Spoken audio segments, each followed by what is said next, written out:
Listo, doctora. Cuando guste puede iniciar. Ok. Bueno, buenas noches a todos. El tema de hoy que vamos a tratar es epilepsia. Vamos a tratar de hacer una revisión lo más amplia posible. Hay muchos detalles que probablemente quieran leer con mayor detalle. La epilepsia es una enfermedad que tiene una historia tan larga como la historia de la humanidad. En muchos años, al principio se le consideraba como una enfermedad divina. Incluso, por ejemplo, entre los césares, se consideraba que el que le daba un ataque de epilepsia era alguien que los dioses hablaban con él, tenía mayor capacidad para el mando. La palabra, por ejemplo, convulsión o comicial, viene de cuando les daba a los césares una crisis epiléptica durante una comicio, durante una votación. Bueno, por ejemplo, el padre, el santo San Valentín, que todos lo conocemos muy famoso por ser el santo del amor y la amistad, bueno, que fue un santo que tenía su ministerio, y en una época de persecución se dedicaba a casar a las parejas. Bueno, pues él también se le considera el patrono de los pacientes con epilepsia. Fue Hipócrates, en el año 470 a.C., el primero que dijo que la epilepsia era una enfermedad tan natural como cualquier otra. Claro, él lo explicaba por esto de los humores, que ustedes ya saben la teoría hipocrática de los humores, pero bueno. Hasta el año de 1800 y probablemente 1814 se empezaron a utilizar medicamentos para controlar los ataques de la epilepsia. Se empezaron a utilizar los bromuros con una buena efectividad, pero con muchos efectos adversos. Probablemente antes de esto se utilizaban tratamientos empíricos. Aquí en México tenemos el registro en el Códice Badiano, que escribió un indio Xochimilca, que tradujo del náhuatl al español muchas cuestiones médicas de los aztecas, y se llama Códice Badiano. Bueno, aquí en el Códice Badiano, por ejemplo, aquí en México se utilizaba una hierba que a la fecha se utiliza mucho, que se le conoce como tumbabaqueros. Bueno, el medicamento propiamente que realmente empezó a ayudar al control de las crisis epilépticas fue el fenobarbital hasta 1912. O sea que todas las personas que nosotros sabemos que tuvieron epilepsia, como Julio César, como Juana de Arco, como Dostoyevsky, como Van Gogh, fueron personas que tuvieron epilepsia y no tuvieron un tratamiento médico propiamente para el control de sus crisis. Bueno, hasta prácticamente finales del siglo pasado, contábamos con muy pocos medicamentos para el control de la epilepsia. Es hasta aproximadamente 1989 que empiezan a surgir los antiepilépticos que ahora conocemos como de segunda generación. Bueno, ¿qué es la epilepsia? Bueno, la epilepsia es, de acuerdo a la definición de la Organización Mundial de la Salud del 2009, es una enfermedad crónica de etiología diversa debida a unas descargas de un grupo de neuronas que pueden dar manifestaciones que pueden o no ser evidentes para quien las padece o para el observador. Lo más importante de la definición de la OMS es que es una enfermedad crónica, y segundo, la etiología es diversa, y la tercera, que es de origen cerebral. Hay muchas otras patologías paroxísticas, pero que no tienen origen en el cerebro, no corresponden a epilepsia. Bueno, actualmente la definición más, es que no sé cómo mover las cámaras de ustedes. Bueno, actualmente la Liga Internacional contra la Epilepsia desde el 2017 tiene estas definiciones que me pueden ayudar un poco más. ¿Qué es epilepsia? Bueno, nosotros hacemos diagnóstico de epilepsia cuando se presentan 2 o más crisis epilépticas no provocadas o reflejas. y que ocurren por lo menos con más de 24 horas de diferencia entre una y otra. Ahorita vamos a ver lo que corresponde a una crisis no provocada. Una crisis provocada es, por ejemplo, la que se presenta cuando una persona ingiere alcohol y está con intoxicación etílica. Es una crisis provocada. Otra crisis provocada podría ser por el uso de algún tipo de sustancia excitatoria que genera una crisis epiléptica, pero es provocada, está en relación con algo. Hay otro tipo de crisis que ahorita les vamos a llamar que son las sintomáticas. Pero bueno, las provocadas básicamente son las que están relacionadas temporalmente y en forma directa con un episodio que sabemos que genera crisis epilépticas. Entonces, si la persona presenta una crisis epiléptica no provocada, va a tener una sola crisis, pero si presenta dos, a partir de esa segunda ya podemos hacer el diagnóstico de epilepsia. Y el tercer criterio con el que podemos hacer diagnóstico de epilepsia es cuando nos encontramos frente a un síndrome epiléptico, es decir, una persona que además de las crisis epilépticas presenta otra serie de sintomatologías, de signos y síntomas que conocemos como síndrome epiléptico, y entonces ya podemos hacer el diagnóstico de epilepsia.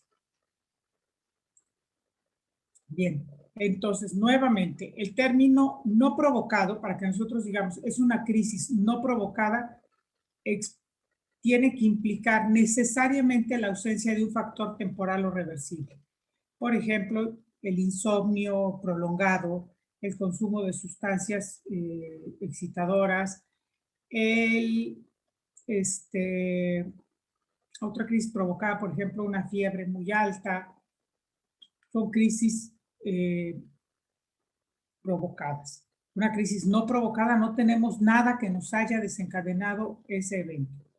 Y es diferente, por ejemplo, a una crisis que le llamamos nosotros sintomática aguda. Por ejemplo, cuando hay una lesión cerebral, un trauma craneoencefálico severo, un infarto cerebral, una hemorragia cerebral, durante un proceso de infección al sistema nervioso, una encefalitis, una meningitis, etc.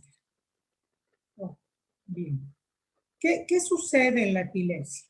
Bien, lo que sucede en la epilepsia es que tenemos un desbalance entre la excitación y la inhibición neuronal. Ustedes saben que nosotros, alguien dice que los seres humanos vivimos con inhibiciones, con una inhibición continua contra la excitación que genera la entrada de calcio y de sodio a la célula. Bueno, en la balanza, en el estado normal del individuo, depende de la etapa del día que esté, de lo que esté haciendo, va a tener algunas actividades excitadas y otras inhibidas. Incluso ahorita ustedes y yo, que estamos sentados, evidentemente tenemos un aumento de la excitación neuronal que nos mejora la atención, el lenguaje, que por ejemplo nos mantiene con la postura, y tenemos inhibidas otras áreas que nos permiten mantener esta postura, mantener la atención, etc. Cuando nosotros flexionamos un brazo, es un ejemplo burdo, pero cuando nosotros flexionamos un brazo, tenemos excitados los flexores e inhibidos los extensores. Lo mismo pasa en el cerebro. Todo es un equilibrio entre excitación e inhibición. Cuando este equilibrio se rompe, ya sea porque tengamos una disminución en la inhibición neuronal, que lo genera el potasio y el cloro, o un aumento en la excitación, va a venir una crisis epiléptica. Cuando esta descarga que supera el umbral es en un grupo grande de neuronas, viene una crisis epiléptica, viene una manifestación clínica. Bien, el principal inhibidor en el sistema nervioso central dentro de los electrolitos, bueno, es el potasio y el cloro. Cuando entra potasio o cloro a la célula se va a mantener en reposo. Cuando entra GABA, se va a mantener en reposo. ¿Qué hace que aumente la excitación neuronal, que aumente la actividad neuronal? cuando hay entrada de calcio, de sodio, cuando hay aumento de glutamato a través de receptores de N-metil de aspartato. Entonces, el inhibidor por excelencia, el neurotransmisor inhibitorio por excelencia del sistema nervioso central es el GABA, ácido gamma aminobutírico. El excitador por excelencia en el cerebro es el glutamato a través de los receptores de N-metil de aspartato. De los electrolitos ya lo comentamos. Muy bien. Entonces ya sabemos que es una crisis epiléptica. Una crisis epiléptica es un grupo de neuronas que presentan un aumento en la excitación y van a generar una descarga que va a estar por arriba del umbral y eso va a tener o no manifestaciones clínicas. Cuando esta crisis epiléptica se repite por lo menos 2 veces y no es provocada, o sea, no tiene una causa definida en cuanto al consumo de alcohol, de drogas, de sustancias excitadoras, de insomnio, etcétera, entonces podemos hacer diagnóstico de epilepsia. Ahora, cuando nosotros ya estamos frente a una persona que ha presentado 2 o más crisis epilépticas no provocadas, bueno, por principio ya decimos, ya tiene epilepsia. Ahora, ¿qué tipo de epilepsia tiene? Hay cientos de tipos de epilepsia. Si las crisis empiezan aquí, en una sola área del cerebro, ya sea la región frontal, parietal, temporal, occipital, vamos a tener crisis que les llamamos ahora con la nueva clasificación, crisis de inicio focal. Y la sintomatología va a estar dada por el sitio donde empiezan. Si empiezan en el área motora, va a tener su principal sintomatología, va a ser motora. Si empiezan en el área visual, va a tener alucinaciones visuales. Si empieza en el área sensitiva, va a tener alteraciones sensitivas. Depende en qué parte del cerebro empiece, son las manifestaciones iniciales. Esas manifestaciones iniciales nos generan, aquí vean, digamos, acá empieza la descarga. Si la descarga se queda aquí solitita, en esta área nada más de la corteza cerebral, va a ser una crisis focal. Ahora, si esa crisis, esa descarga se irradia al resto del cerebro, va a ser una crisis de inicio focal con evolución a generalizar. Entonces, la gran mayoría de las crisis epilépticas tienen un inicio focal. Esta es una focal que no tiene evolución a crisis bilaterales, tónico-clónico generalizadas, y esta es una crisis con evolución a crisis tónico-crónico generalizada. ¿Qué pasa cuando es una crisis de inicio generalizado? Al mismo tiempo, todo el cerebro tiene la descarga. Se considera que la lesión o el inicio de la descarga está en las regiones centroencefálicas. Bueno, entonces, más importante es eso. Cuando nosotros, ¿cómo vamos a saber con un paciente si tiene inicio focal o tiene inicio generalizado? Bueno, lo primero que nosotros vamos a preguntar es si la persona siente algo antes de que le empiece la crisis. Algo le avisa. Es lo que antes, antiguamente, se denominaba aura.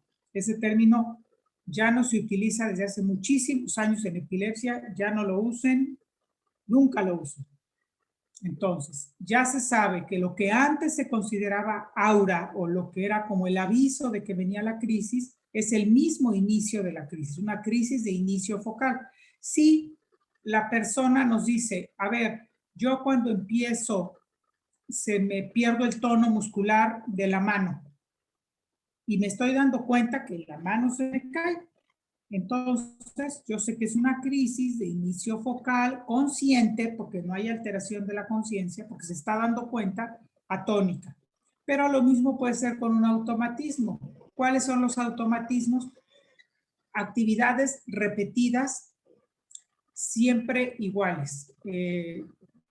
Utilizamos el término de automatismo, por ejemplo, para movimiento de chupeteo, o que tratan como que de peinarse o de retirarse la ropa, o tener alguna, hablar o jalarse una oreja.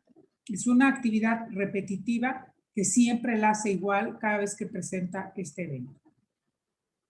Las clónicas es el movimiento rítmico que desplaza completamente la actividad. La extremidad, desplaza completamente el brazo, la pierna, es un movimiento repetido que desplaza completamente la extremidad. Bueno, el espasmo, que se le conoce como espasmo epiléptico, vamos a ver al ratito un ejemplo en unos videos que le pongo, es el bebé, eso se da en los bebés, es una contracción hacia adelante, como que se pliegan sobre sí mismos. Algunos los denominan también, en algunos lados lo ponen como crisis en salam, el movimiento que hacen los musulmanes cuando se inclinan para hacer la oración. Es un movimiento similar que presentan los niños. Una crisis hipercinética que se mueve para todos los lados. Puede ser mioclónica. ¿Qué son las mioclonías? Las mioclonías son como brincos. Seguramente cualquiera de ustedes lo ha pasado cuando te estás empezando a quedar dormido y de repente brincas. Eso es una mioclonía, se llaman mioclonías del sueño y son normales. Pero podemos tener una crisis mioclónica, o sea que la manifestación sea este tipo de brincos. Es una actividad motora, repentina, súbita. O pueden tener inicio no motor, por ejemplo, detener la conducta. La persona está comiendo y se queda con la cuchara aquí pegadita a la boca, o está escribiendo y se queda sin hacerlo. Puede ser autonómica, por ejemplo, con diaforesis, con náuseas, con aumento de la presión, etc. Puede ser sensorial, ven por ejemplo, ven que una persiana se hace muy grande o se hace muy chiquita. Puede ser emocional, como que les da de repente miedo o llanto o una sensación de angustia. Dicen, tengo una sensación de angustia antes de que me venga la crisis que me sube del estómago para arriba. Puede ser cognitiva con un episodio, por ejemplo, de no reconocer algo o de ver algo ya conocido y pensar que nunca lo ha visto, o ver algo nuevo y sentir que ya lo conocía, que ya lo había visto. Bueno, las crisis, ya dijimos, de inicio focal pueden evolucionar a bilateral tónico-clónicas, que es cuando después de eso viene, ahí se puede quedar la crisis, esa puede ser toda la crisis, o puede ser que se ponga tieso y luego se sacude. Bueno, y también pueden ser de inicio focal con conciencia alterada, o sea, la persona no se da cuenta, puede estar con los ojos abiertos, puede estar caminando, puede seguir haciendo lo que está haciendo, por ejemplo, seguir comiendo o seguir hablando, o si estaba, por ejemplo, no sé, tocando la batería, pues seguir tocando la batería. Es una alteración de la conciencia, pero no cierra los ojos, digamos, no se ve dormido. Y de inicio no hay movimientos tónico-clónicos. Puede ser que empiece focal, con conciencia alterada, que haga cualquiera de estas manifestaciones y de ahí se va al focal tónico-clónico. Y la otra posibilidad es que la epilepsia, ya dijimos, las crisis inicien en todo el cerebro al mismo tiempo. Son las que denominamos de inicio generalizado. Por definición, las crisis de inicio generalizado siempre tienen alteración del estado de conciencia. Hay casos solamente muy específicos en las que la afección bilateral no genera una evidente alteración del estado de conciencia. Por ejemplo, cuando son crisis muy breves. Entonces, la persona no percibe que perdió el estado de conciencia, ¿no? O sea, fue así, brinco todo y pasó menos de un segundo y entonces la persona no se da cuenta que hubo un antes y un después en el que no se dio cuenta.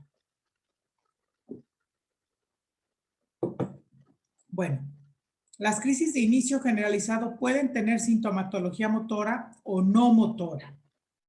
Si tienen sintomatología motora, pueden ser, como las motoras que ya vimos acá, tónicas, tónico-clónicas, mioclónicas, pueden empezar con mioclonos y luego hacerse tónico-clónicas, pueden ser atónicas, pérdida completa del tono, y nuevamente el espasmo que dijimos, los espasmos en flexión. Tenemos las crisis no motoras, que se le denominan crisis de ausencia, que puede ser típica y que la ausencia típica es en la niñez y se caracteriza, y esto yo creo que es pregunta de examen, en el electroencefalograma por una actividad generalizada de punta onda lenta. Un ratito vamos a ver unos ejemplos de electroencefalograma con esta actividad. Puede haber una ausencia atípica, que es cuando la actividad electroencefalográfica o es mayor de 3, por ejemplo, de 4, o es de 2, o sea, no, pero no es de 3. Si es de 3, es una ausencia típica. Las ausencias atípicas tienen una actividad que puede ser de 2 o de 4 ciclos por segundo del complejo que se llama de punta onda lenta. Ahorita lo vamos a ver. Podemos tener una ausencia mioclónica, es decir, la persona primero se queda con la mirada fija y luego brinca. O podemos tener niños, se ve más en niños que están con la mirada fija, luego empiezan a tener mioclonías palpebrales, o sea, empieza el párpado a abrirse y cerrarse. Y hay ocasiones en que no sabemos, porque la persona no sabemos cuándo empezó, porque a lo mejor lo encontró la Cruz Roja ahí tirado en la calle y nadie vio cómo empezó y la persona no sabe explicar cómo empezó, o es un niño y no sabe decir. Y nosotros lo único que podemos decir es lo que vemos cuando ya estamos viendo la crisis, si hay actividad motora o si no hay actividad motora. Y tenemos algunas crisis que no podemos clasificar, que las vemos o nos las platican, porque casi siempre dependemos de lo que nos diga el familiar o quien presenció la crisis y no logramos llegar a un diagnóstico.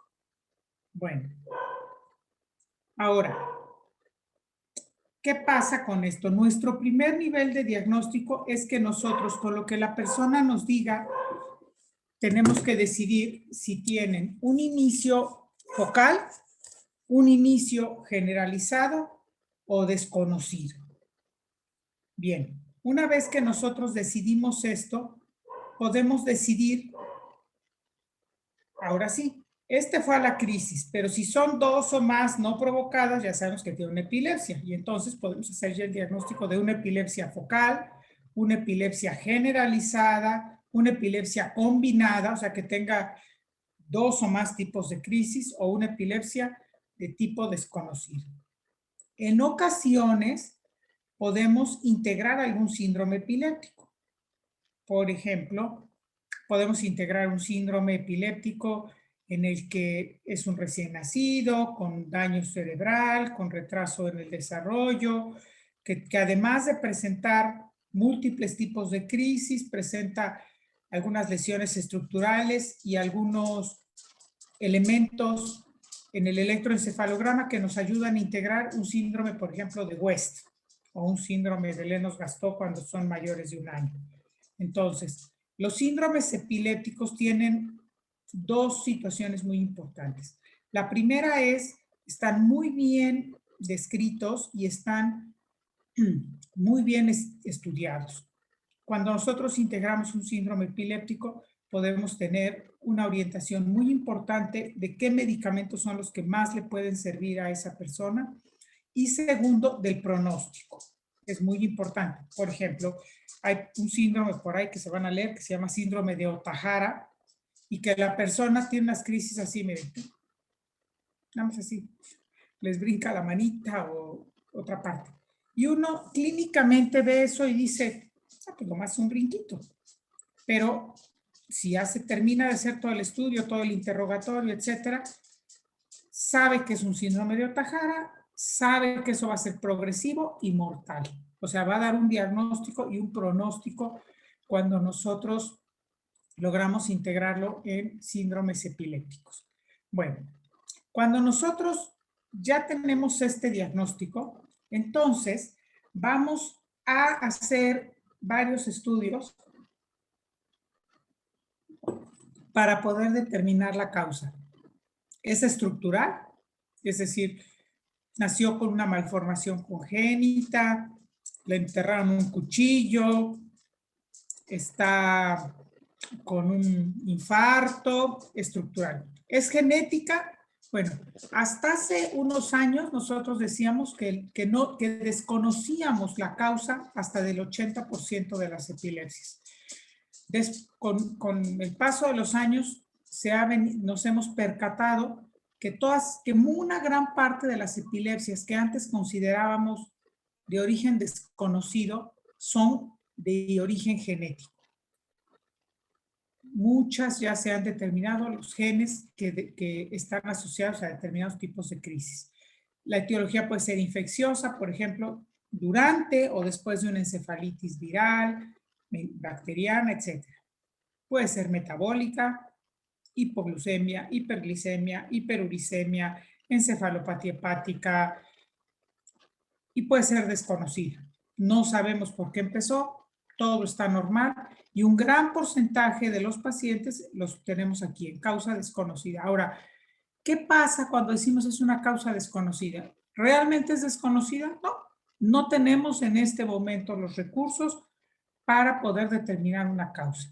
Evidentemente, lo que hace 50 años era desconocido, este año, con el advenimiento de la tomografía y de la resonancia, empezamos a ver una gran cantidad de lesiones y de situaciones que no veíamos antes en una placa de cráneo y entonces podemos determinar las etiologías. Y algo muy importante que tenemos que determinar siempre es si el paciente tiene o no comorbilidades. ¿Qué es una comorbilidad? Una comorbilidad es una enfermedad independiente en sus causas, en su etiología, pero que se presenta habitualmente o en conjunto con este caso, con la epilepsia. ¿Qué comorbilidades podemos encontrar frecuentemente en pacientes con epilepsia? Retraso mental, podemos encontrar trastornos de aprendizaje, podemos encontrar trastornos por déficit de atención y hiperactividad, podemos encontrar depresión, podemos encontrar algunos problemas de trastornos del lenguaje, de psicosis, pero el gran porcentaje de los pacientes, la gran mayoría de los pacientes no tienen comorbilidades. La gran mayoría de los pacientes que tienen epilepsia les va muy bien y están muy bien. ¿Cómo podemos hacer el diagnóstico de epilepsia? El diagnóstico de epilepsia es clínico, 100% clínico. No existe ningún estudio radiológico ni electroencefalográfico que nos haga diagnóstico de epilepsia. Si la persona no tiene crisis epilépticas repetidas, no provocadas, no tiene epilepsia. Si sí las tiene, da lo mismo cómo salgan todos los estudios, la persona tiene epilepsia. Ya se fijaron cuáles son los criterios. Ahora, ¿qué vamos a hacer con los medicamentos antiepilépticos? Bueno, lo que más nos interesa es que el paciente esté en monoterapia, que tenga un solo medicamento antiepiléptico, que ese medicamento antiepiléptico lo tenga a la dosis adecuada y el medicamento correcto. Ahorita vamos a ver que nosotros vamos a decidir qué tipo de fármaco antiepiléptico vamos a dar de acuerdo a si es crisis de inicio generalizado o crisis de inicio focal. Por eso es tan importante que lo primero que tenemos que decidir es generalizada o es focal. Bueno, ya decidimos que es generalizada. Entonces, de allí vamos a definir si tiene movimientos, o sea, si se acompaña de actividad motora o no. Si se acompaña de actividad motora, los medicamentos de primera elección, cuando es el espasmo infantil que generalmente se manifiesta en un síndrome epiléptico en el primer año de vida, que se llama síndrome de West, que es una epilepsia, estas que le llamamos catastróficas, con múltiples tipos de crisis, se acompañan de daño cerebral, etc. El medicamento de primera elección, pues son la hormona de adrenocorticotrópica, esteroides, vigabatrina y las benzodiazepinas. Si tiene ausencia, si tiene crisis de ausencia, el medicamento, también esta es pregunta de examen, chicos. Medicamento de primera elección en crisis de ausencias, etosuximida. ¿Qué pasa si no tenemos etosuximida? Porque aquí en México Unos años hay, otros años no hay, no sé realmente de qué depende. Cuando no hay etosuximida, el medicamento de primera elección, después de la etosuximida, es, ay Dios, ya se me olvidó, es el valproato. Entonces, apréndanselo, dormidos, despiertos, crisis de ausencia de la niñez. La actividad eléctrica cerebral es actividad punta onda lenta, 3 ciclos por segundo, lo que van a ver en el electroencefalograma. ¿Qué medicamento le darían de primera elección? Etosuximida. No, pues no hay en el mercado ahorita, entonces, ¿qué le van a dar? Valproato. Muy bien. Los otros 3 medicamentos que tenemos, bueno, ahorita ya un cuarto, que tenemos para crisis de inicio generalizado son el topiramato, la lamotrigina y el levetiracetam. El felbamato es un medicamento muy bueno, pero cuando se empezó a utilizar y se trató de lograr la autorización en Estados Unidos, porque sí se utiliza en Europa, pero en Estados Unidos no, y en México tampoco, empezó a haber muchos pacientes con aplasia medular severa. Y entonces se decidió no dar la autorización para el uso del felbamato y solamente se utiliza en lo que se le llaman como por compasión, le llaman uso por compasión.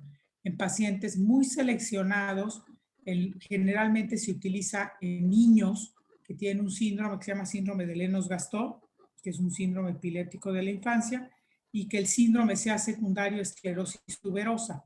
En estos casos no responden a ningún otro medicamento y pueden responder a felbamato.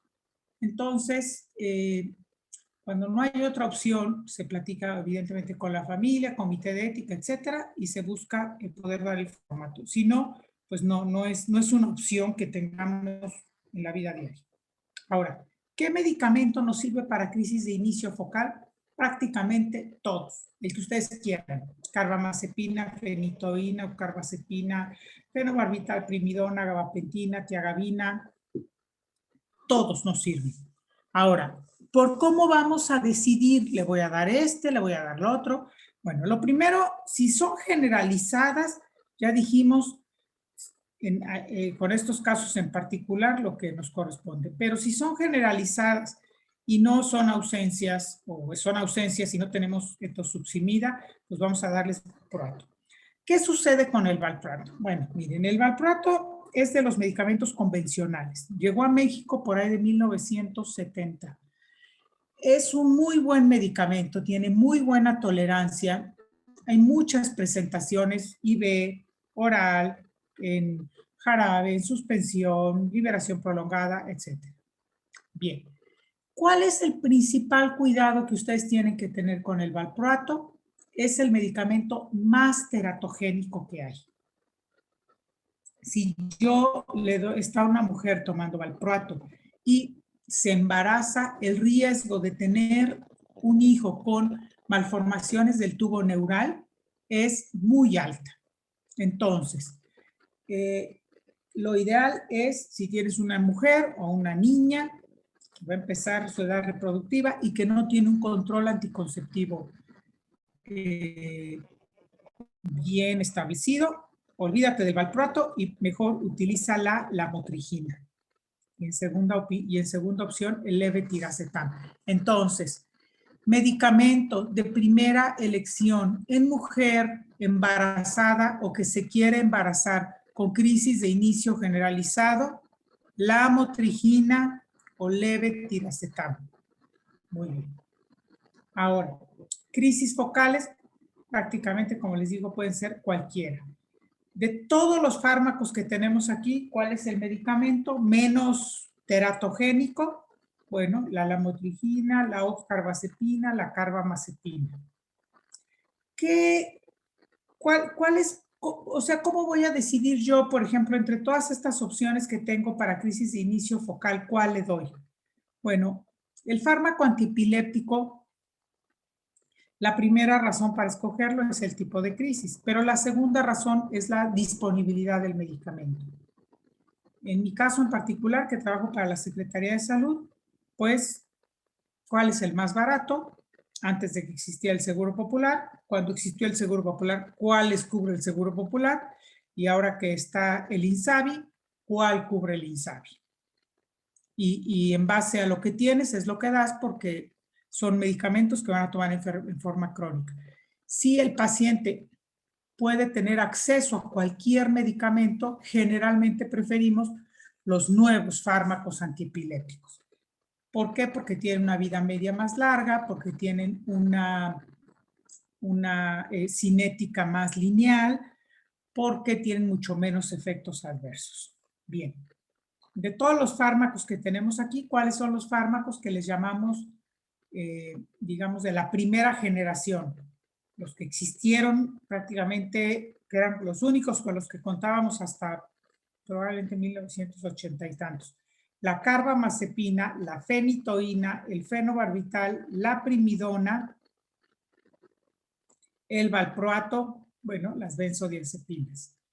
¿Cuáles son los medicamentos que consideramos de nueva generación? Porque empezaron a surgir a partir más o menos de 1989, por ahí. La oxcarbazepina, gabapentina, vigabatrina, tiagabina, levetiracetam, sonizamida, topiramato, lamotrigina, felbamato, básicamente. Muy bien. Nosotros también, cuando un médico, lo ideal, como les pongo acá, es que mis pacientes se controlen con un solo fármaco antiepiléptico. ¿Quiénes se van a controlar con un solo fármaco antiepiléptico? El 57% de los pacientes.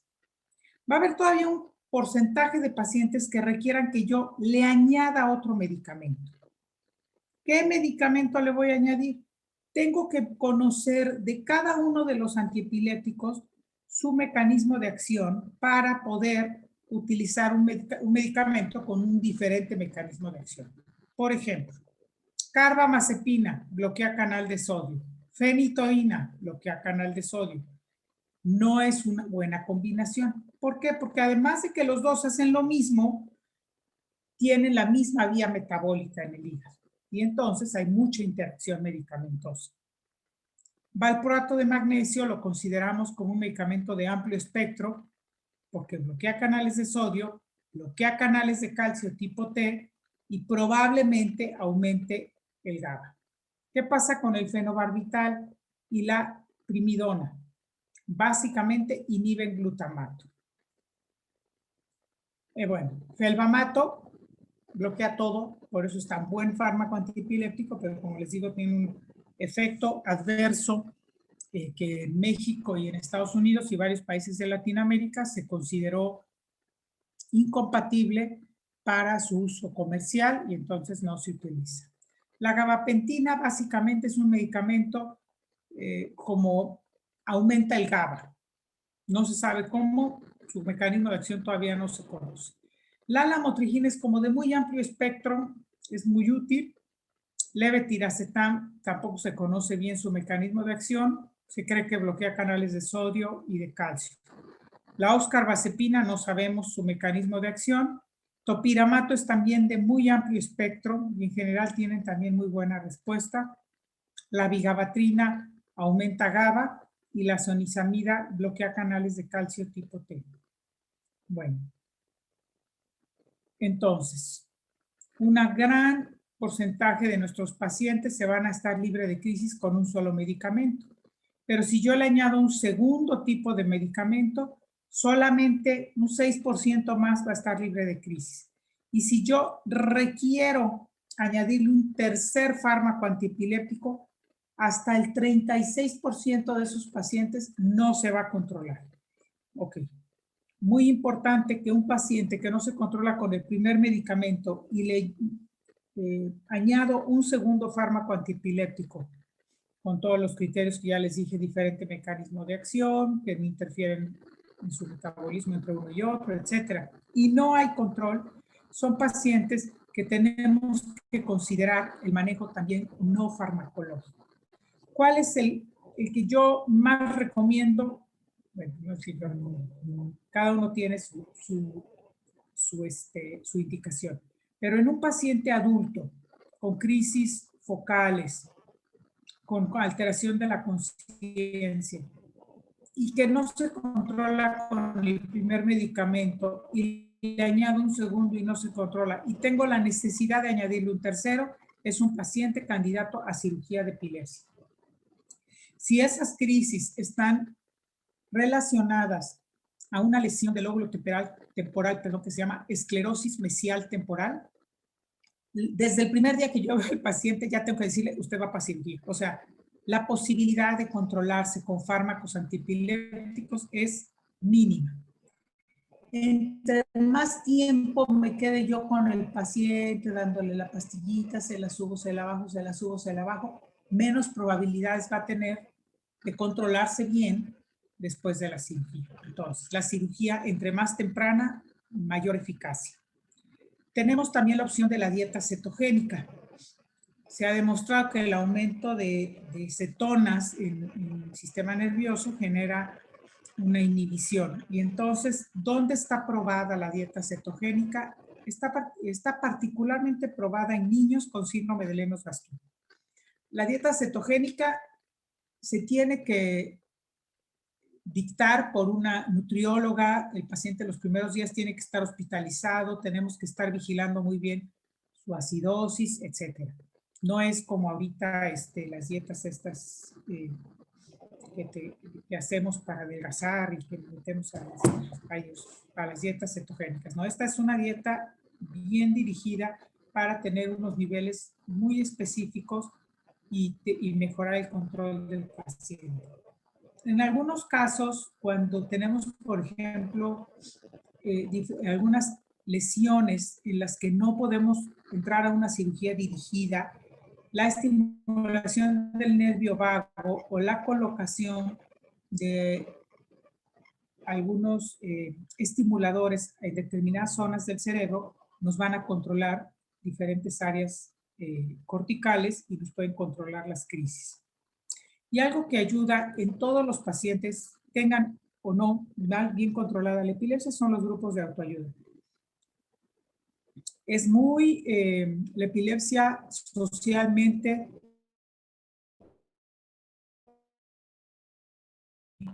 hay mucho prejuicio y tienden a aislarlos, tienden a que no trabajen y aquí lo quedo guardadito y no lo dejo salir a la calle. Y la persona, cuando encuentra, tanto la persona como la familia,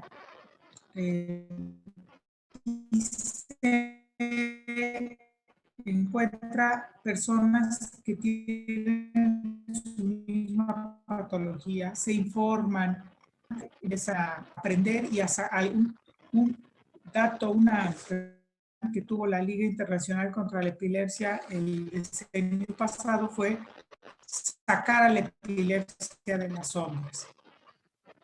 Al día de hoy sigue habiendo mucha especulación, es ayudar al paciente que tiene la epilepsia a estar en las mejores condiciones, a la familia, y se logra mucho con los grupos de autoayuda. Bien, ¿qué sucede si la persona que tiene epilepsia es una mujer? Bueno, no hay contraindicación absoluta para el embarazo. Lo ideal es que la persona, la mujer, se embarace en las mejores condiciones.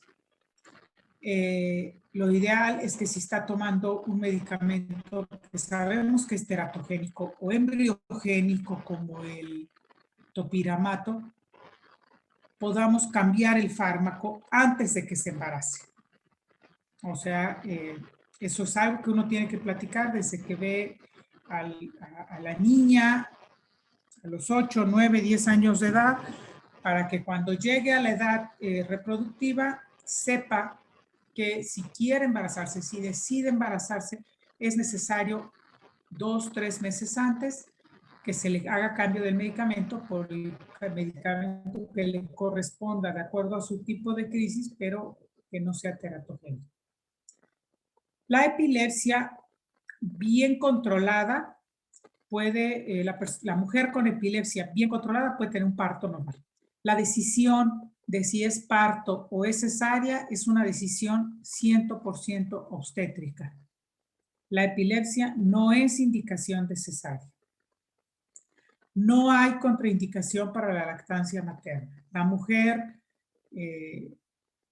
puede dar la lactancia materna como cualquier otra mujer. Nunca se deben suspender los fármacos antiepilépticos.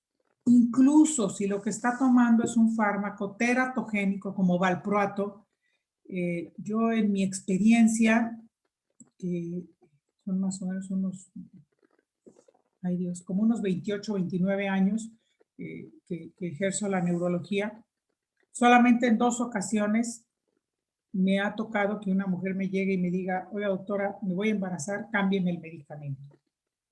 El resto del tiempo, que veo más o menos 2 embarazadas por semana, es así como, ¿qué cree? Ya me embaracé. Y en ese momento, pues tú te enfrentas a que la mujer está tomando un fármaco teratogénico. Y tu primer impulso es se lo quito.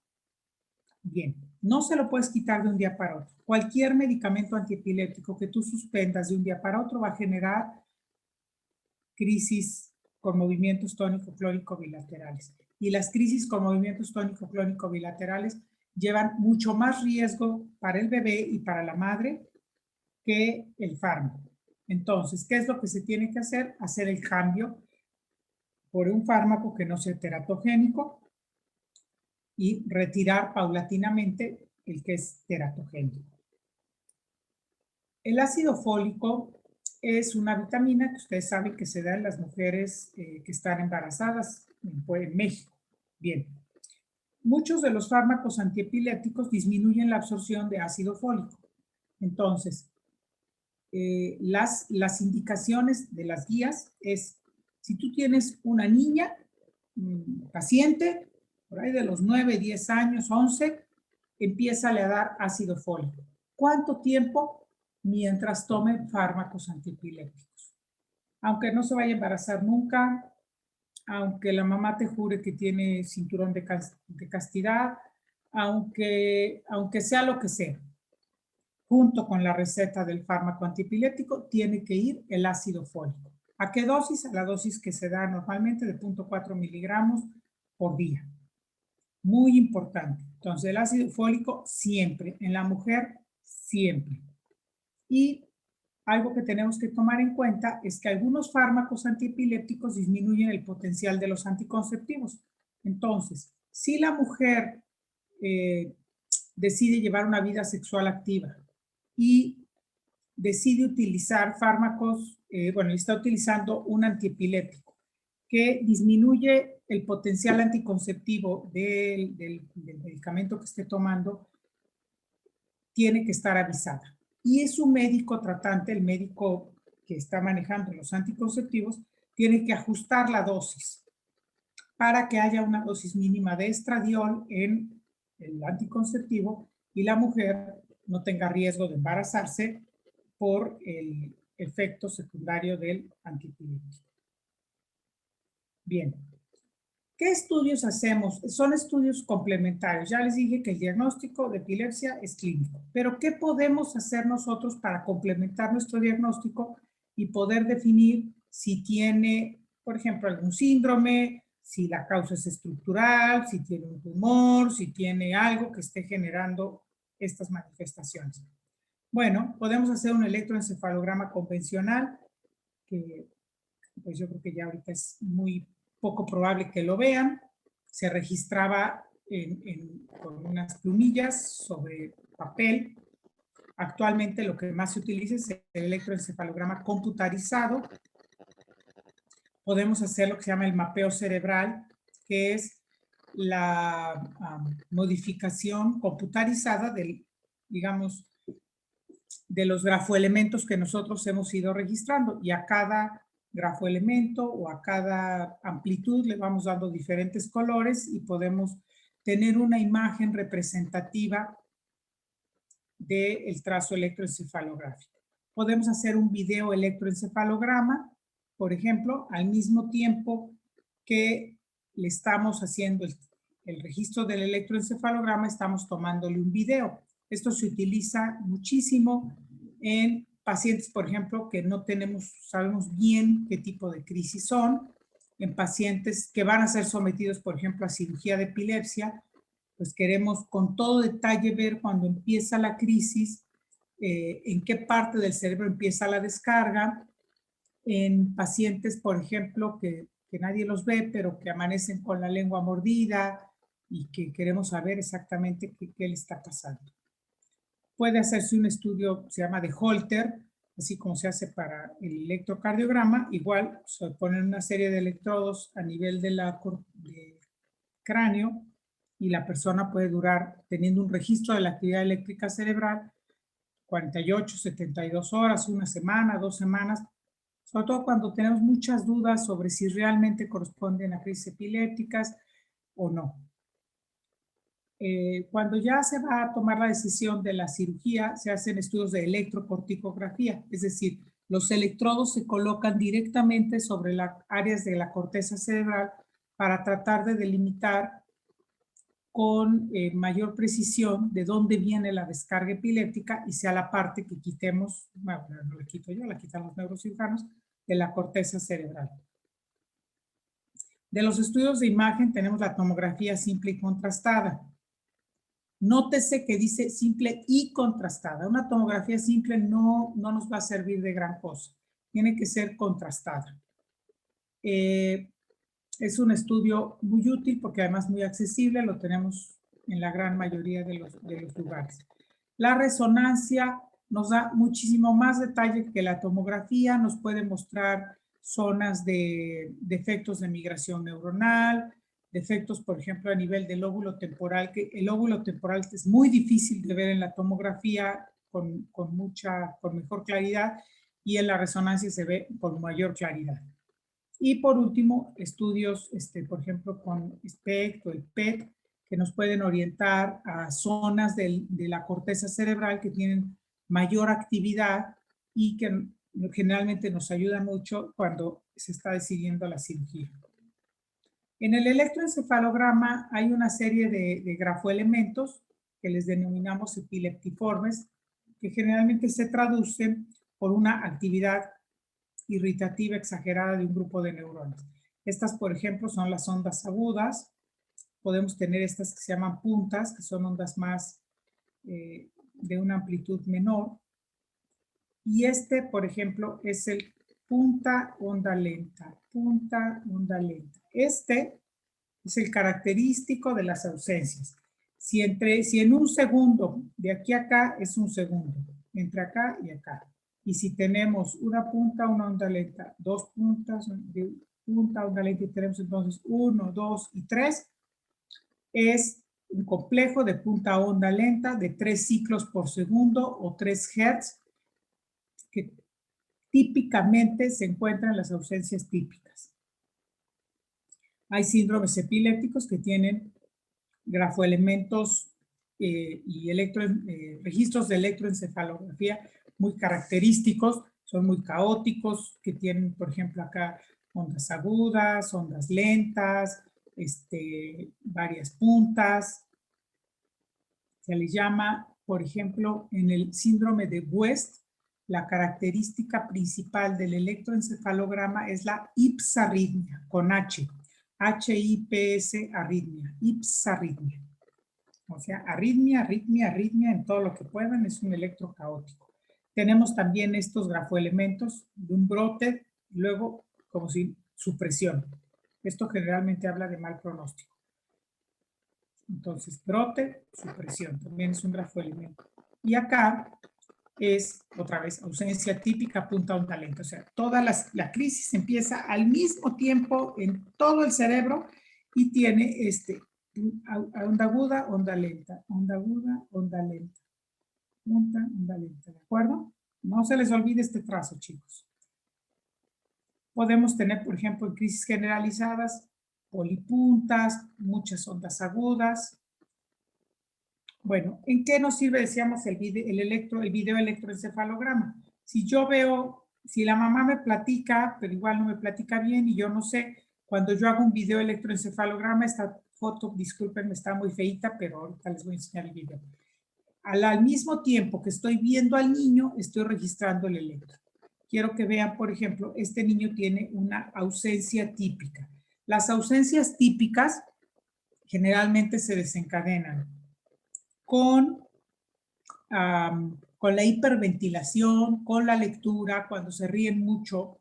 Las ausencias típicas son crisis generalizadas, quiere decir, hay una alteración del estado de conciencia, una pérdida del estado de conciencia, se quedan con la mirada fija, pueden durar segundos, a veces se pueden acompañar de parpadeo y pueden repetirse hasta 100 en un día. A veces los maestros mandan llamar a la mamá porque el niño anda, dicen, la babia, pero lo ven ahí como que se queda papaloteando.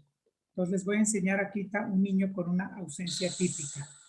Lo están poniendo hiperventilar para ver si logramos que se presente la ausencia. Quiero que vean sus ojitos. Miren, ¿ya vieron el niño? Tiene la mirada fija, parpadea un poco. En este momento él no hace caso. Entonces, esta es una crisis generalizada de ausencia con parpadeo. Quiero que vean que el niño le dura tan poquito que ahí está en la crisis, ahí no está obedeciendo. Miren la mirada y luego ya le empiezan a hablar y el niño ya empieza a obedecer. ¿Sí? Ya. Bueno. Ahí les va esta otra. Ahí déjenme parar Esta niña, miren, le está leyendo. Bueno, no, miren. Son crisis mioclónicas. ¿Ya las vieron? Brincos, brincos, brincos, brincos, todo el cuerpo. Y se le pasan. Muy breves y leves. Son una crisis mioclónica. Esta es una crisis generalizada con actividad motora mioclónica. Esta es una crisis generalizada sin actividad motora, nada más con el parpadeo. Bien. ¿Qué pasa con los estudios de imagen? Por ejemplo, en una tomografía, bueno, en México la primera causa de epilepsia en adultos es la cisticercosis, que es una parasitosis. Bueno, incluso cuando vemos cisticercos calcificados, es la principal causa de epilepsia en el adulto. Pero también podemos ver lesiones como estas, que están en el cerebelo, y el resto del estudio está normal. No vamos a echarle la culpa a esto, porque de aquí no surgen las crisis epilépticas. Este es un hallazgo. Tenemos que tener mucho cuidado.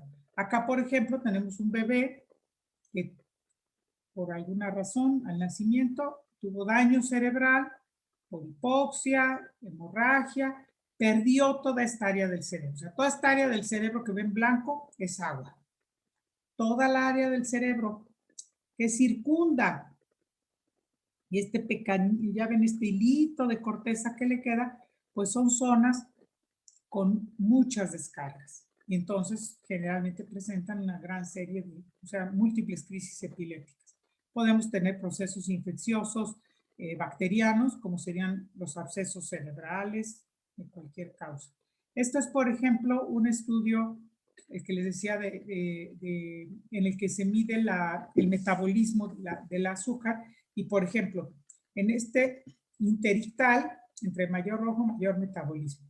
Y durante la crisis se fijan que hacia el lado temporal del lado izquierdo, porque izquierdo está a este lado, hay mucho mayor actividad. Y luego ya que pasa, otra vez regresa, no completamente como lo normal, pero tiende a regresar a lo normal.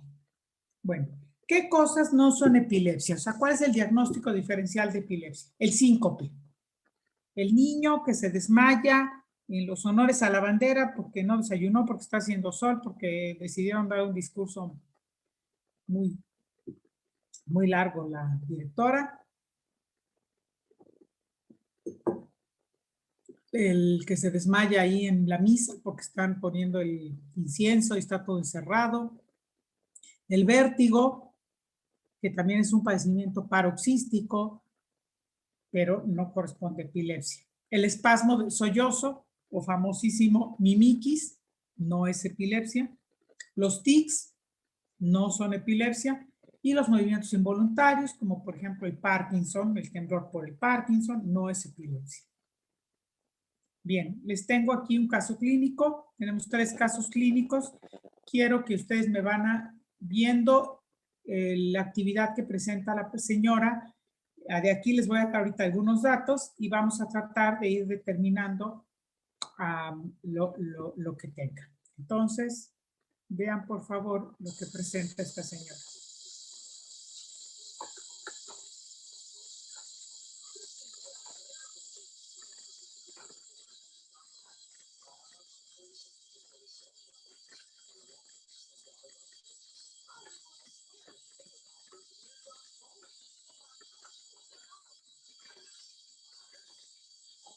Ok, ya vieron los movimientos, ¿verdad? Es una mujer de 54 años, ingresa a urgencias por este tipo de movimientos, no tiene alteración de la conciencia, los tiene desde hace 4 meses y los presenta 3 a 4 veces por día. ¿Alguien me puede decir, por favor, clínicamente qué tipo de movimiento presenta? Bueno.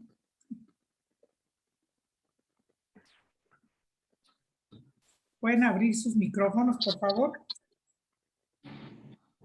Sí, doctora. Sería mioclónico, ¿no? ¿Mande? Un tipo parcial mioclónico.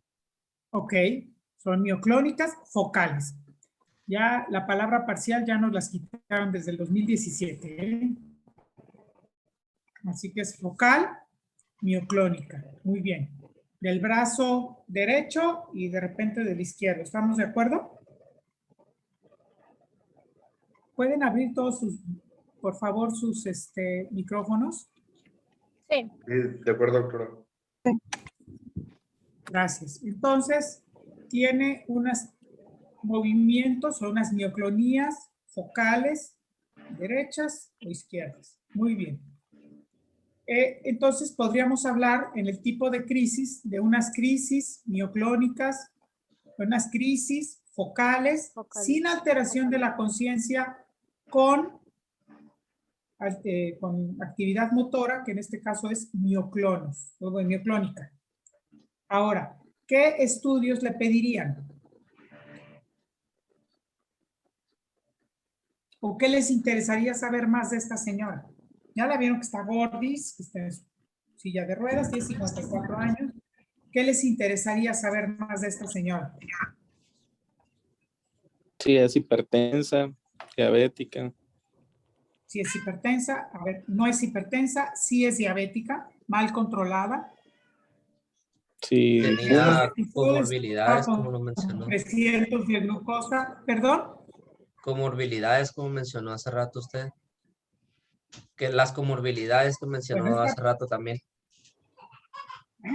Básicamente es la diabetes mal controlada. Si tuvo algún tipo de ¿Qué infección. estudios le pedirían? ¿Perdón? Si tuvo un Si tipo de tuviera algún tipo infección de recientemente. Ok, no tuvo ninguna infección Un recientemente. ataque. Le podríamos hacer una tomografía simple o contrastada, doctora. Simple. las dos. Simple y La contrastada. contrastada, simple No. contrastada.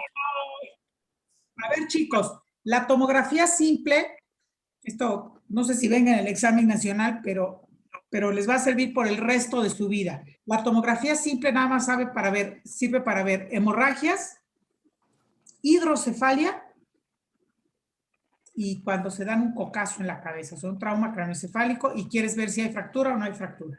Fuera de eso, no sirve para nada más. Eviten radiar al paciente sin que realmente les dé una respuesta a la pregunta. Recuerden que todos los estudios que nosotros hacemos complementarios los estamos haciendo para que nos respondan una pregunta. En este caso, ¿cuál sería la pregunta para pedirle una tomografía simple? ¿Qué les interesaría ver? O sea, que dicen, pues en la tomografía probablemente tenga ¿qué? ¿Qué cree que pudiera tener? Un EBC hemorrágico. Bueno, en este caso no, Un pues, EBC pero hemorrágico. Entonces, una tomografía simple te sirve. Salió normal la tomografía simple. No contrastado. Ok. ¿Qué buscarías en la tomografía contrastada? O sea, ¿qué les interesa saber? Recuerden, miren. ¿Algún tumor? A ver, chicos, Diagnósticos diferenciales. a ver. Datos de neuroinfección, Vámonos de regreso. abscesos. Aquí, ahí vamos de regreso, miren. Una vez que yo ya sé el tipo de crisis, tengo que buscar cuál es la causa. ¿Es estructural?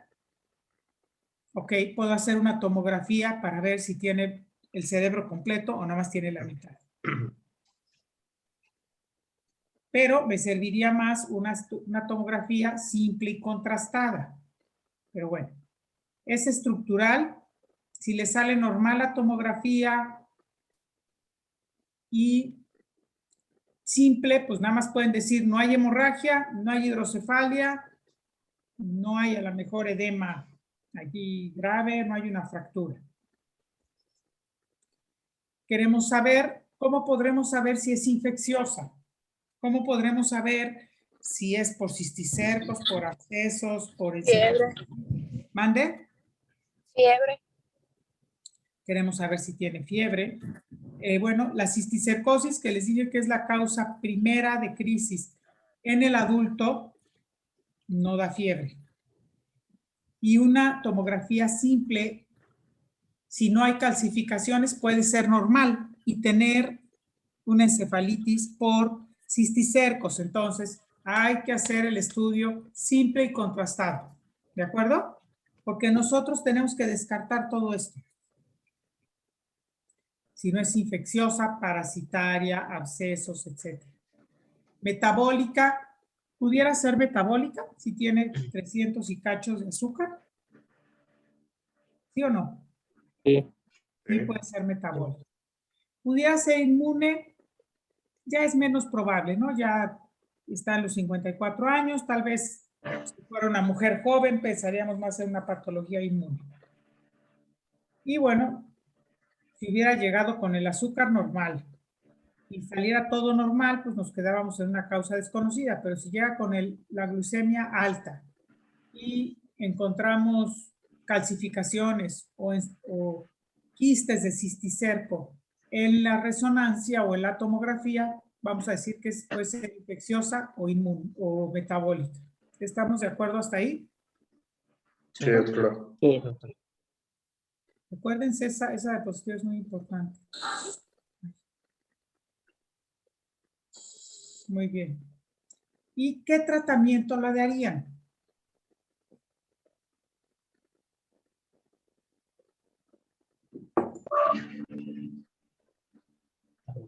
El que sea, porque es Ok. Para crisis mioclónicas, el medicamento de primera elección es valproato. Medicamento de segunda elección, lamotrigina o levetiracetam. Tanto la carbamazepina como la fenitoína son medicamentos que pueden aumentar las mioclonías. ¿De acuerdo? Es algo a tener en cuenta. Medicamento de primera elección para crisis mioclónicas, valproato, lamotrigina, levetiracetam, incluso benzodiazepinas, clonazepam. Entonces, aunque sea focal, pero al ser mioclónica, ya la identificaron ustedes como mioclónica, tienen que darle o valproato, o lamotrigina, o levetiracetam, o clonazepam. ¿Estamos allí? Sí. Ok. Vamos con el siguiente.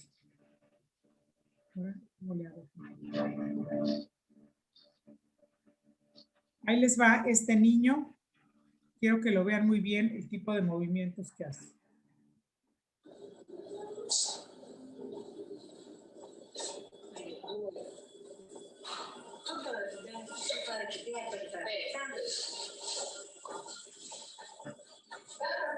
Ahí está llorando y ahí viene otra vez el movimiento.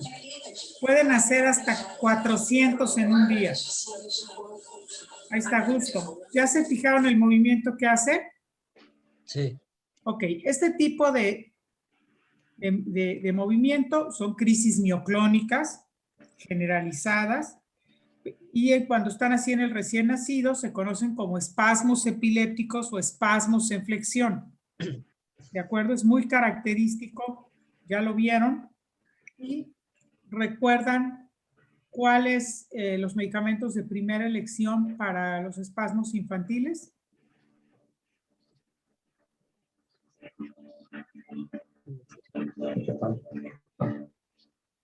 Vigabatrina. Espasmo infantil, vigabatrina, muy bien, doctora. Cuando se acompañan de otras manifestaciones y entran dentro del síndrome que se llama como síndrome de West, se utiliza la vigabatrina, se utiliza la ACTH y a veces esteroides a dosis altas, además de la ACTH, y bueno, las benzodiazepinas también se utilizan. O sea, las benzodiazepinas siempre pueden utilizarse, pero tienen el gran problema de todas las benzodiazepinas, producen taquifilaxia, somnolencia. Si se la das a niños pequeños o adultos mayores, pues tienen mucho problema a nivel cognitivo, y bueno, pues la taquifilaxia fácilmente hace esa adicción. Bien.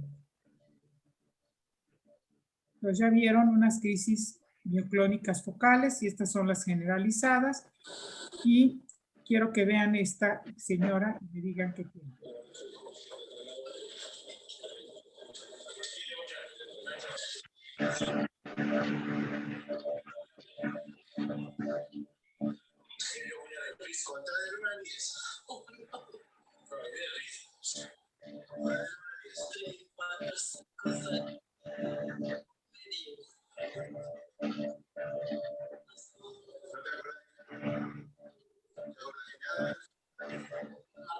¿Qué te reías? ¿Algo más? ¿Qué estabas haciendo ese ratito? ¿Cuál? ¿Qué hiciste? Un pastel. Ok. Ella, ¿qué tipo de crisis tiene? Primero, ¿son focales o generalizadas? Chicos, ¿pierde el conocimiento en algún momento o no lo pierde? No. No lo pierde. Entonces es focal. Estamos platicando. Ok, estaba platicando y se fijan cuando empieza a contar, se empieza a reír.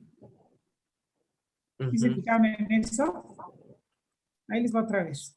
Ahí va, chicos. Ahí se está riendo, ¿no?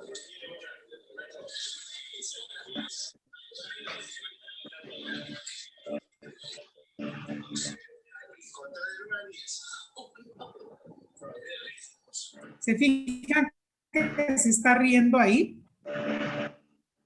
Chicos, Sí, ¿sí vieron eso? Sí, doctora. sí, doctora.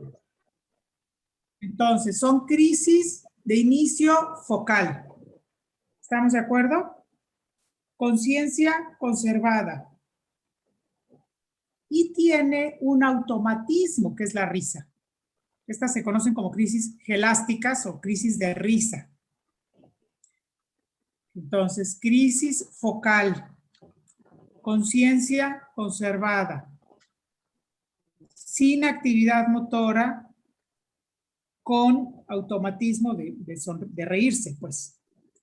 ¿Qué tratamiento es el medicamento que ustedes le darían de primera elección? Se ve una mujer joven, ¿qué le daría de medicamento?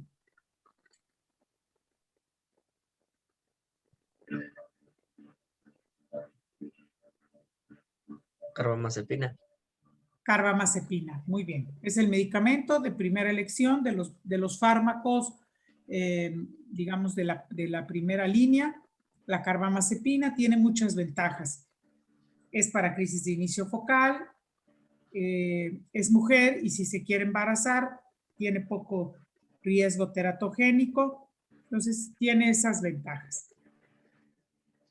Resulta que esta mujer, si trabajara o su actividad ocupacional requiriera que tuviera un estado de alerta más pendiente, pues probablemente podríamos manejar uno de los nuevos fármacos antiepilépticos que tuviera menos efectos adversos de la carbamazepina, que generalmente es un poquito de somnolencia. Entonces buscaríamos, por ejemplo, la oxcarbazepina, que tiene menos efectos adversos en cuanto a la somnolencia. Tiene la misma eficacia que la carbamazepina, pero menos efectos adversos y con la ventaja también de que se puede tomar 2 veces al día. O sea, los pacientes tienen mejor adherencia al tratamiento al tomarlo solamente mañana y noche. ¿Ok? Pero si ustedes decidieran darle fenitoína, porque es lo único que hay en la farmacia, a ver, no es lo ideal, porque pues con la fenitoína hacen hiperplasia gingival, a veces hacen problemas de, se me fue el término, cuando sale mucho vello en el cuerpo, o pueden tener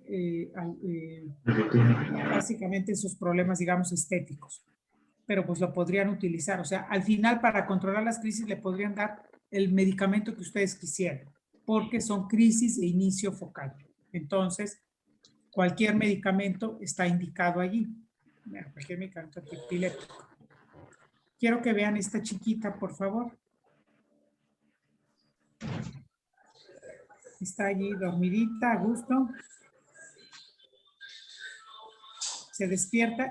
¿Qué tipo de crisis es esta?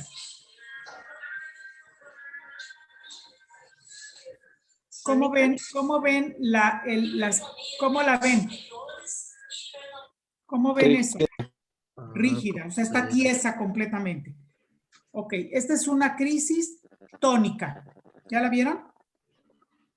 O sea, véanla, esta es una tabla la niña, o sea, es una piedra, una hipertonía que tiene en los brazos, en las piernas. Entonces, una crisis tónica. Ahora, vamos a ver desde el principio. Quiero que me digan si la ven, si empieza en forma focal o empieza en forma generalizada. ¿Cómo empieza esta piernita? ¿La vieron, chicos? La izquierda se mueve primero, ¿no? La izquierda se mueve primero. Entonces, es una crisis de inicio focal o generalizada. Focal. Focal. ¿Con actividad motora o sin actividad motora? Con actividad. Actividad motora. La actividad motora que tiene, ¿qué es? Tónica, atónica, mioclónica, ¿cómo es? Tónica. Tónica. Y evoluciona a crisis tónica bilateral. ¿De acuerdo? Ok. ¿Estamos de acuerdo? Sí. ¿O no? Sí. ¿Sí? Ok. ¿Qué le darían de tratamiento a esta pequeñita?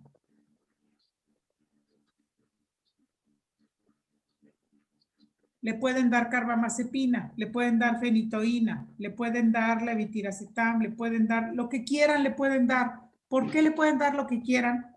Porque empieza en forma focal y todos los fármacos antiepilépticos son útiles en las crisis de inicio focal. Ahora, yo estoy viendo que es una niñita, pues no le quiero dar fenitoína desde ahorita para que empiece a tener problemas de hiperplasia gingival, de hirsutismo, entonces podría yo optar por la carbamazepina, pero a lo mejor resulta que la mamá trabaja todo el día y nada más le puede dar medicina antes de cuando llega, pues entonces puedo darle, por ejemplo, oxcarbazepina, que se le puede dar 2 veces. Y resulta que le da mucho sueño la oxcarbazepina, pues puedo cambiar por otro, puedo cambiar por levetiracetam, puedo cambiar por la metformina, puedo cambiar por glutamato. ¿Por qué? Porque al final lo que me interesa es que la niña tenga control de su tiempo, pero al ser focal le puedo dar prácticamente cualquier medicamento. Ahora, hay medicamentos, por ejemplo, como el topiramato, el fenobarbital, la primidona, que pueden asociarse a disminución en la velocidad de aprendizaje. Entonces, igual si es tan pequeña, pues no le voy a dar topiramato porque me interesa que vaya al kinder, aprenda bien a leer, escribir, a lo que tenga que hacer, sin darle yo un medicamento que le afecte su cognición. ¿De acuerdo?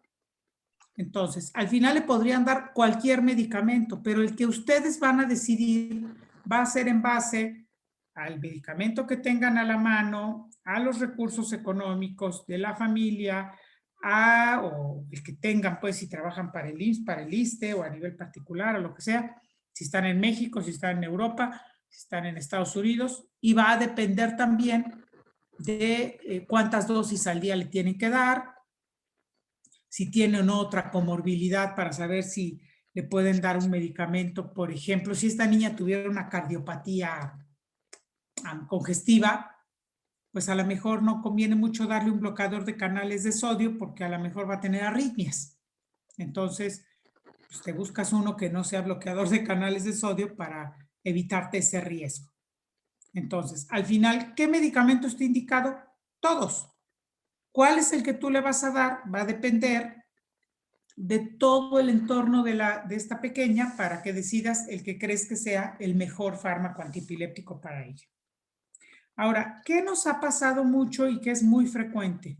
Que llegan niños con estas crisis mioclónicas o con crisis de ausencia, o con esta señora con crisis mioclónicas, o con crisis de ausencia y llegan con fenitoína y te dicen, no, pues me dan 10 crisis diarias. Y entonces, está mal manejado. Nuevamente, mioclonías, sean focales o sean generalizadas, valproato, lamotrigina, levetiracetam, o clonazepam. Muy bien, vamos a ver este otro caso, que ya con este terminamos. A ver, quiero que la vean desde el principio y me hagan una descripción como si estuvieran...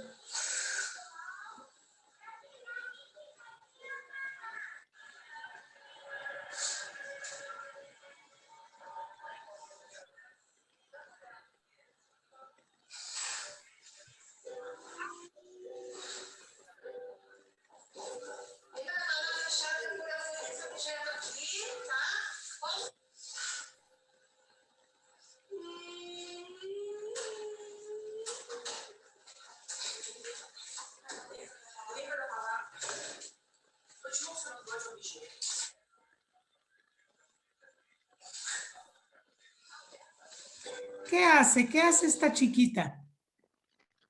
¿Qué es eso del... ¿Qué hace? ¿Creen ustedes? ¿Qué hace con su cuerpo? ¿Cómo catalogarían estas crisis? ¿Focales o generalizadas? Empieza focal y se generaliza. Pareciera que empieza focal con un automatismo como es el del ruido, ¿no? Y luego se generaliza en cuanto a que, más que se generalice, bueno, evoluciona a una alteración de la conciencia, porque si ven cómo hace sus ojos hacia arriba. ¿Sí lo vieron o no? Y el movimiento del brazo también Luego el movimiento, no fue como característico al inicio cuando hizo el sonido ese, también lo movió medio chistoso, así el brazo como que en coordinación con el sonido pues que hizo. Ese brazo, ¿no? Entonces acá pudiera ser focal. Hizo ese movimiento. Okay. Y luego hay otras en las que mueve los dos, se fijan como si contrajera los dos, como si fueran mioclonías. Y acá ya hace un movimiento tónico, con desviación de la mirada hacia arriba, y empieza a hacer los pocos movimientos clónicos, y pasan muy rápido. Estas aquí hay una, y miren, hace el movimiento hacia arriba.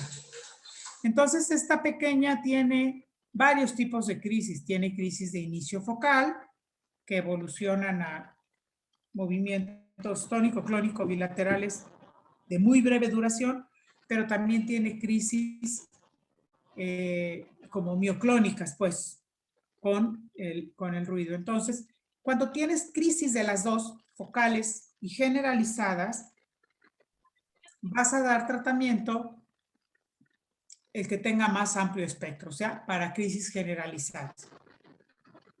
Entonces, ¿qué le darían ahorita ustedes a esta señorita? ¿Le darían valproato? ¿Le darían lamotrigina? ¿Le darían levetiracetam? De esos que son, digamos, los de primera elección, ¿cuál escogerían ustedes y por qué? A ver, cada uno de los que está aquí, dígame, ¿cuál escogerían y por qué? ¿Quién escogería valproato? Bueno, antes de que contesten y se mueran de la angustia, todas las respuestas son buenas, mientras no me van a decir que le van a dar fenitoína, porque ahí sí, no. Acuérdense, mioclonías o que son de varios tipos de crisis, tienen que dar valproato, lamotrigina, levetiracetam, cualquiera de esas, porque además tienen mioclonías. Pero bueno, entonces, de esas 4, todas las respuestas son buenas. Pero ¿ustedes cuál escogerían? El valproato. El valproato. Ok, ¿por qué escogerían el valproato? Mm, ¿Perdón? Uno es más accesible. Por barato. Accesible, ¿te refieres a económico o accesible a que vas a la farmacia y prácticamente en cualquier farmacia lo encuentras? Las dos. Las dos cosas. Perfecto. Muy buena opción valproato. Le daríamos su ácido fólico, por supuesto. Y aparentemente tiene, bueno, tendríamos que decirle, no te puedes embarazar. Si te quieres embarazar, tendremos que cambiarte de medicamento.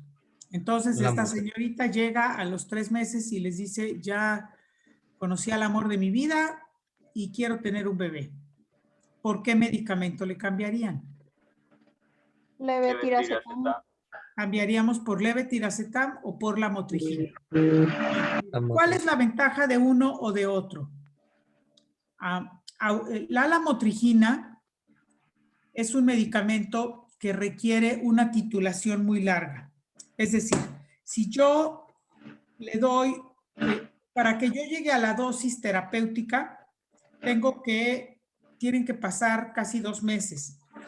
Empiezo con la dosis mínima, por ejemplo, 25 miligramos al día, y a las 2 semanas le subo a 50, y a las 2 semanas a 100, y a las 2 semanas a 150, y a las 2 semanas a 200, que es la dosis mínima terapéutica.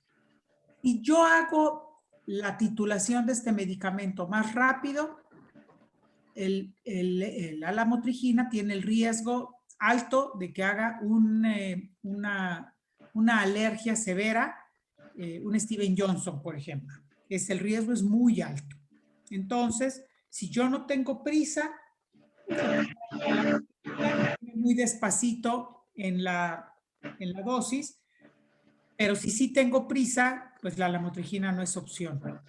Ahora, cuando yo le doy a una paciente lamotrigina, una paciente que está tomando valproato, yo le añado lamotrigina, la dosis de lamotrigina que le tengo que añadir, o sea, que le tengo que aumentar, es la mitad de la dosis que le daría yo a una persona que no está tomando valproato. Entonces, si tú estás tomando valproato, en vez de empezar con 25 miligramos, vas a empezar con 2.5. Y a las 2 semanas te vas a 25. O sea, me voy más despacio. ¿Por qué? Porque el valproato aumenta prácticamente al doble la vida media de la lamotrigina y entonces me aumenta el riesgo de tener un Steven Johnson o una reacción alérgica muy severa si se aumenta más rápido. ¿De acuerdo? Ahora, yo no le voy a poder quitar el valproato de un día para otro. Tengo que esperar a que tenga niveles séricos adecuados de lamotrigina o de levetiracetam para quitarle el valproato. Entonces, si tengo prisa, pues entonces mejor le doy el levetiracetam, que no tengo la titulación, la hago en 3 días y le quito el valproato en 4 o 5 días. Bueno, cada vez que yo aumento un medicamento, lo tengo que hacer muy despacio. Cada vez que yo retiro un fármaco antiepiléptico, también lo tengo que hacer muy despacio. Cualquier fármaco antiepiléptico que yo retire en forma súbita va a desencadenar una crisis epiléptica. Imagínense un globo con aire que yo lo esté sosteniendo adentro de una cubeta con agua. Yo voy poquito a poquito levantando mi mano, el globo va a salir poquito a poquito. Si yo lo tengo ahí hundido y quito la mano rápido, ¿qué va a pasar con el globo? Va a botar.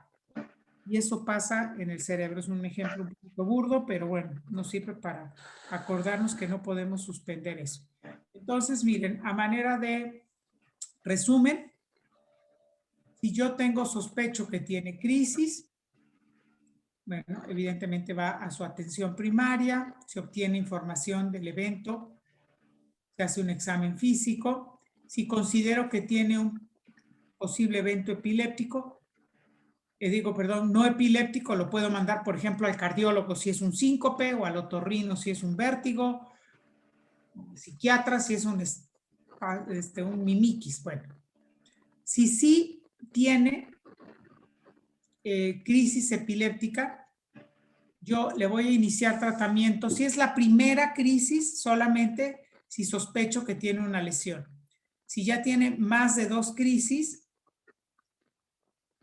entonces voy a iniciar tratamiento. Bien.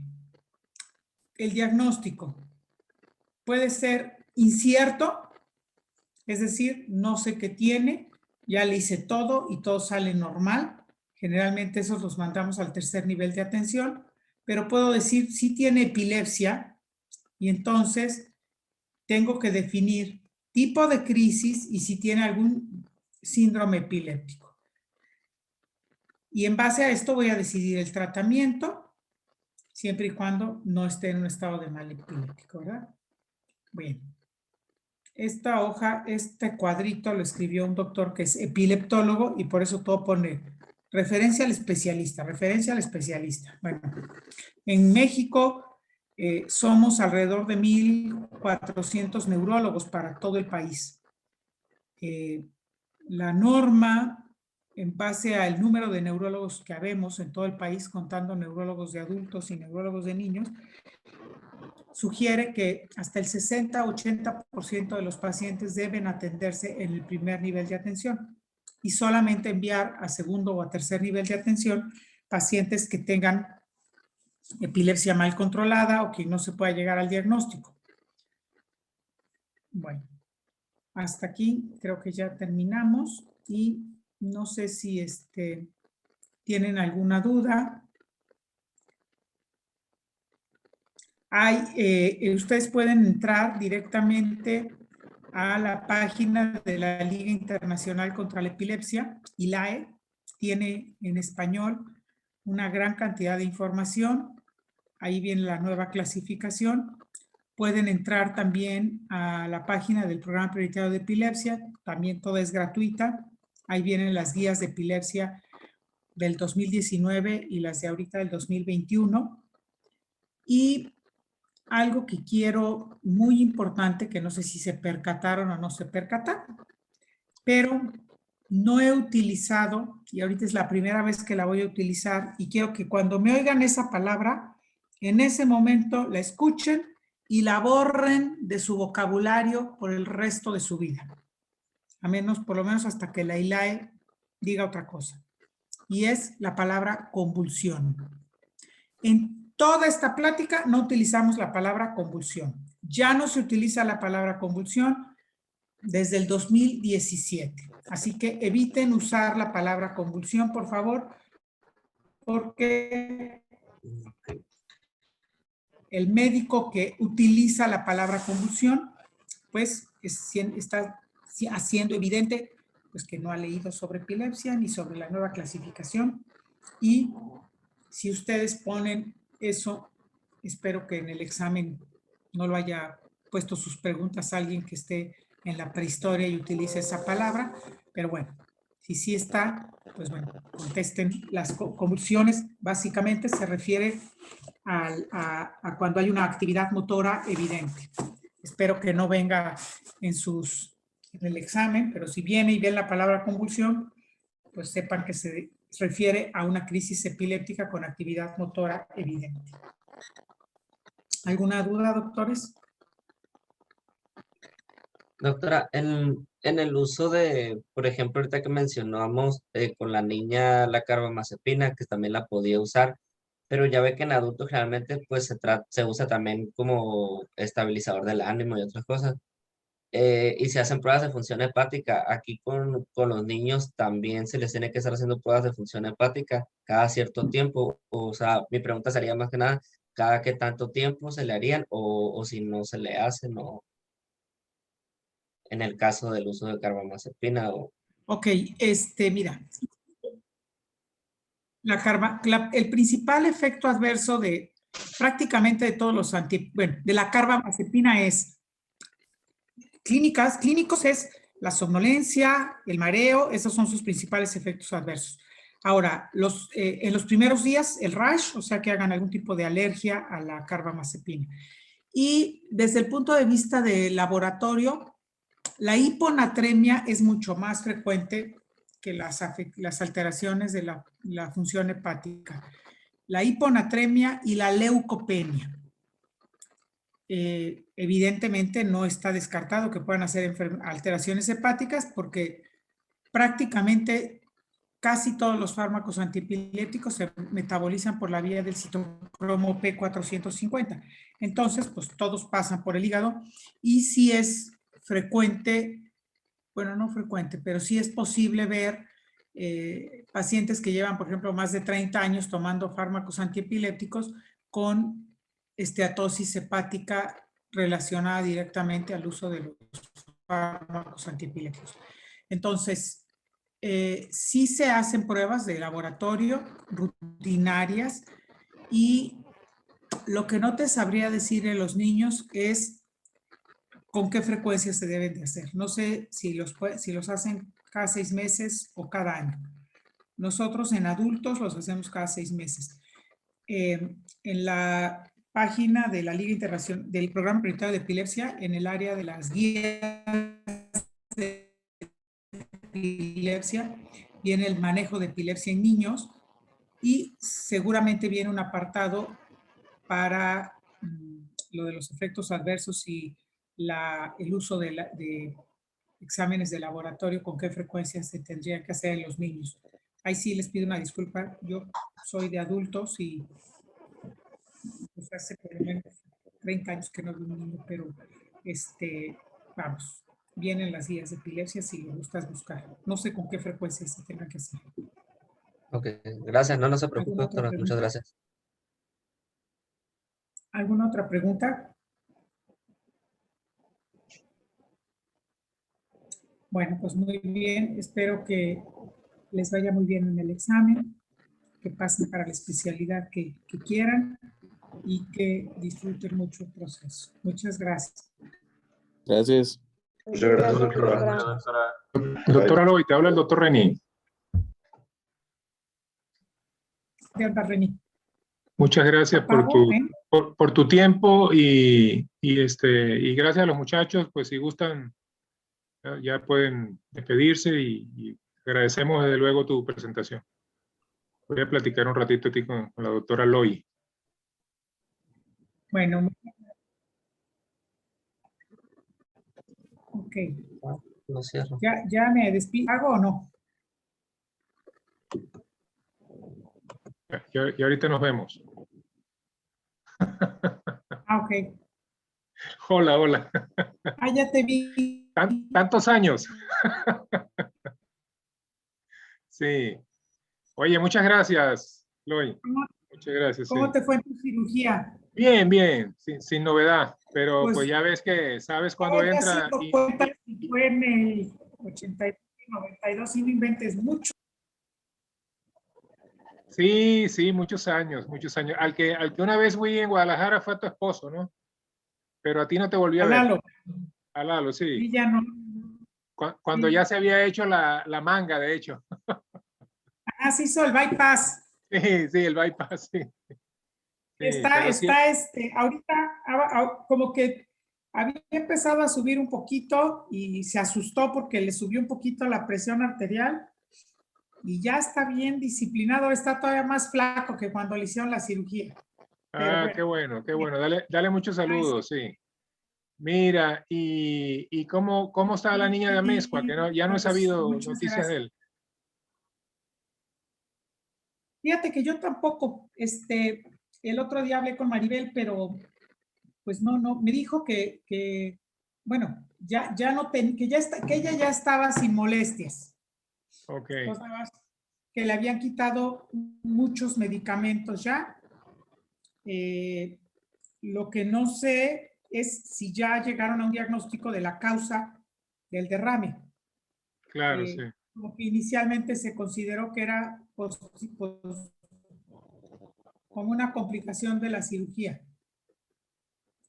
Sí supiste Claro. que le hicieron una cirugía. Sí, Pues, ojalá que sea eso. Sé que todas las pruebas inmunológicas salieron negativas. sí, Entonces, sí, ojalá. es lo más que sea. probable, ¿no? Que sea, que tenga que ver con el evento quirúrgico, pues ya sabes que son cirugías grandes. Sí, qué bueno. Ojalá. Ay, pues Sí, sí. ojalá. No sea, mientras no sea inmunológico, como que, ay, ojalá. Sí, Está muy sí, pequeñita y muy bonita. sí. Mira, ¿y tu hermano ya se alivió?